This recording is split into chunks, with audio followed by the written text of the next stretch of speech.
Paano ba manatiling focus sa iyong goal sa buhay?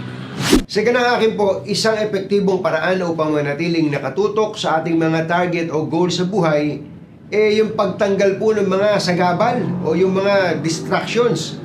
Iba-iba po yan, mula sa mga simpleng bagay tulad po ng pagtatrabaho sa isang tahimik na lugar, pag-off ng inyong telepono, nako, hirap nun. O pag-iwas muna sa social media, nako, hirap nun. Pero pwede po natin gawin yan para makatutok sa ating ginagawa. Ilang oras ba kayong nakatutulog on the average, araw-araw? Ako, ang pangarap ko, makatulog lang ako ng mga 8 hours a day. Pwede na siguro yun. Sa aking pong opinion, malaking bagay din po yung tinatawag na SMART formula.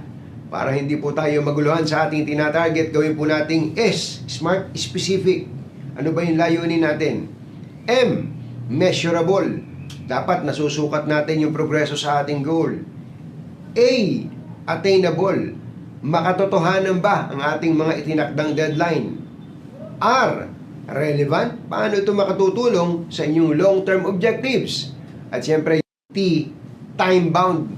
Importante po yan. Dapat po meron kang deadline sa iyong mga target upang alam mo ang mga bagay na bibigyang prioridad. Subukan po ninyong i-apply itong sinasabi nating SMART formula at baka makatulong po sa pagkamit ng ating mga layunin.